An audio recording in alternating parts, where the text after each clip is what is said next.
श्री गणेशाय नमः। पुरुषोत्तम मास महात्म्य 31वां अध्याय। सूत जी कहने लगे कि हे विप्रो, इस प्रकार नारद मुनि पतिव्रता स्त्रियों के धर्म का वर्णन सुनकर कुछ थोड़ा सा और पूछने के लिए बोले। नारद कहने लगे, हे बद्रीपते, आपने सब दोनों से उत्तम कांसी का संपुट कहा, सो कारण इसके विस्तार पूर्वक मुझसे कहिए। श्री नारायण बोले, हे ब्राह्मण, इस व्रत को पहले एक बार श्री पार्वती जी ने किया था।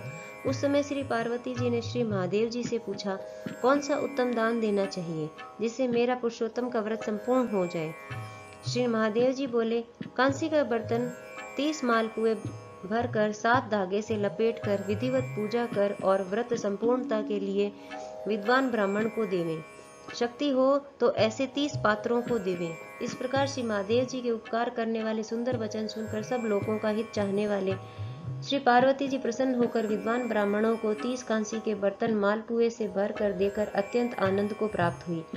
सूत जी कहने लगे कि हे विप्रो, इस प्रकार श्री नारायण जी के अमृत समान वचन सुनकर श्री नारद जी अत्यंत तृप्त होकर बारंबार नमस्कार कर फिर बोले, पुरुषोत्तम सब साधनों में श्रेष्ठ है। मैंने सब महात्म्य में सुन ऐसा ही निश्चय किया है, जिसके सुनने मात्र से ही भक्ति से मनुष्य के महापाप का नाश हो जाता है। यदि श्रद्धा और विधि से किया जाए तो कहना ही क्या है। मेरी बुद्धि से ऐसा ही प्रतीत होता है। इससे आगे मुझको और कुछ भी सुनना बाकी नहीं रहा, क्योंकि इस कथा रूपी अमृत से अत्यंत तृप्त हो गया हूँ। इसके मातम्य सुनने से गंगा स्नान के समान फल प्राप्त होता है। पूरी पृथ्वी की परिक्रमा करने का इसके सादर सुनने वाले को प्राप्त होता है। ब्राह्मण सुनकर ब्रह्म तेज, क्षत्रिय राज सुख, वैश्य धन, शूद्र श्रेष्ठता तथा अन्य किरात क्षण आदमी मुक्ति आदि मनोवांछित वस्तु को प्राप्त होते हैं। इस पुरुषोत्तम मास मातम्य को लिखवा कर या खरीद कर वस्त्र आभूषण के साथ विधि पूर्वक ब्राह्मण को जो दान करता है, वह अपने 3 कुल के साथ गोपालों से सेवित देव दुर्लभ गोलोक को प्राप्त होता है। जिस घर में यह ग्रंथ रतन रखा है, वह घर तीर्थ के समान है।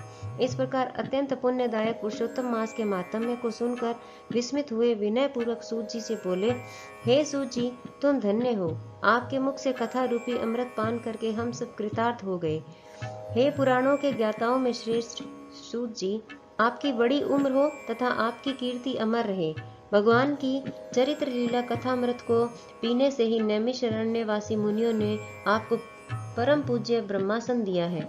सूत जी, जब तक भगवान की पवित्र कीर्ति छाई हुई है, आप हमारे बीच में बैठे भगवान की मनोहर कथाएं सुनाते रहे। इस प्रकार वह सूत जी ब्राह्मणों का आशीर्वाद लेकर सब ब्राह्मणों की प्रदक्षिणा कर नमस्कार करके अपना कृत्य करने के लिए गंगा जी की ओर चल दिए। और नैमिषारण्य में रहने वाले मुनि आपस में कहने लगे कि यह पुरुषोत्तम मास का मातम्य अत्यंत श्रेष्ठ है और पुराना है। भक्तजनों को मनोवांछित फल देने में कल्प वृक्ष के समान है। इसी के साथ पुरुषोत्तम मास महात्म्य संपूर्ण हुआ। ओम नमो भगवते वासुदेवाय नमः।